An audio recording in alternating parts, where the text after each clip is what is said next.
Hi everyone, welcome back to 7 Minutes with Viseven. Today I got someone really special with me, Andrii Pavliuk, Sales Capability and Process Excellence Manager. So I have here a question. What keeps the passion alive for you? Always helping people. And maybe tell us about one coaching moment that really stuck with you and a moment when you thought, yes, this is why I do what I do. That's actually pretty easy and pretty basic. So when I joined Viseven, I struggled to understand why the things that we develop and why the things that we sell are even needed by anyone. Like I couldn't understand what's the e-detailer, why would anyone need a visa, things like that, right? And then few months in, I was still the sales manager and we had new people coming in. And I thought that the best thing we can try and do for them is not only to teach them like how to do the lead generation or how to speak to the clients, but actually to explain how pharma industry functions and why those people, medical representatives, brand managers, blah, blah, blah, need the things that we offer. So probably the thing I'm actually the most proud of professionally in V7 is making that course that probably all of you watched, or if not, you should, with the introduction into pharma business. Because if you understand how pharma business works, you understand why they need the things that we do, why they're valuable, and you can more freely, more open, and you can actually like be proud when you are selling or working with our clients, regardless of what it is, whether it's content, whether it's the content authoring tool.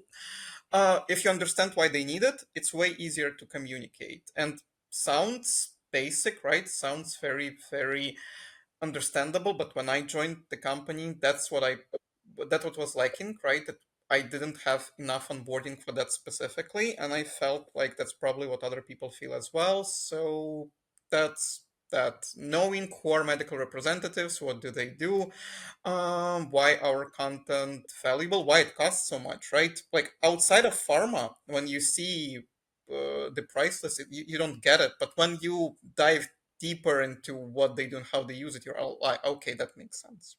Actually, your role is all about like structure, a system, making sure everything runs like a well-oiled machine, right?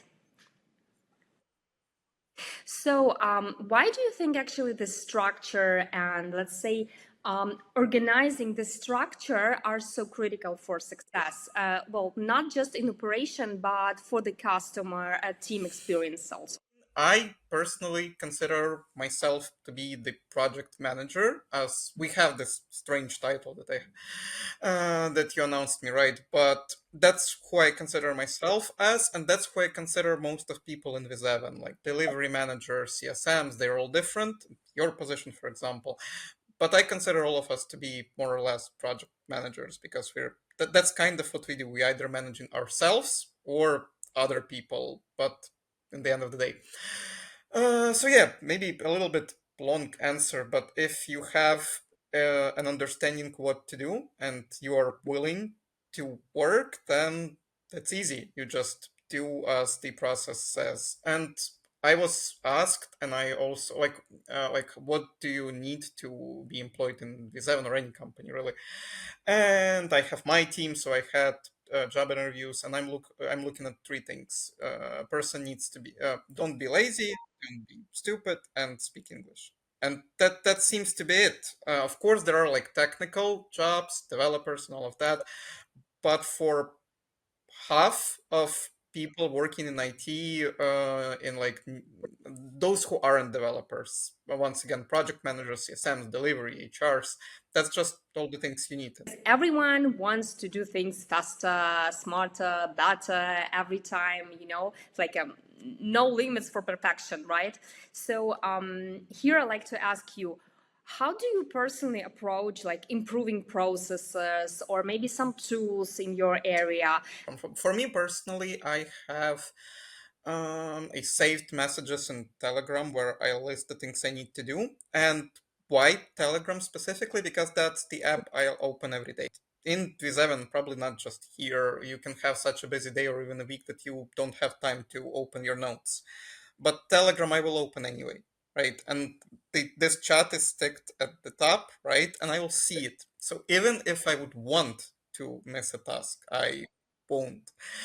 So that's how I organize the most urgent things. And then for the operational work, Excel file is usually just enough. You can highlight things, you can lock things, you can hide, you can share. So Viseven just having paid Office 365 for my purposes is enough. And the personal cheating is Telegram simply because I see it. And regarding the tools, I mean, the probably the more important thing is not the tool, but understanding how you can be using it and being comfortable with it. As you can know how to use a tool, but you just don't like it, and that's fine. I think an example for people in Viseven would be Miro board. Like we all know what it is, but some people just don't like it, and other people love it and they want to do it. So you either like it or not, right? And for someone, not having a Miro board can be just a relief, right? They would prefer to do things the other way. And the not sure how good it will age, but AI, right? Whichever you're using, paid or free, you need to still remember those one of those things. Don't be stupid, right? Because you can ask AI to do something and it will give you a result because it's not designed to say no pretty much to a task. But AI can lie, AI can misinterpret, or your prompt can just be bad and it's not AI's fault. So whichever you're using for optimization, remember that you need to understand what you're working with. Thanks, Andrii. Thank you. It was really amazing podcast with you.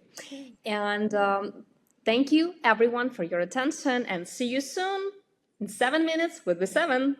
Take care.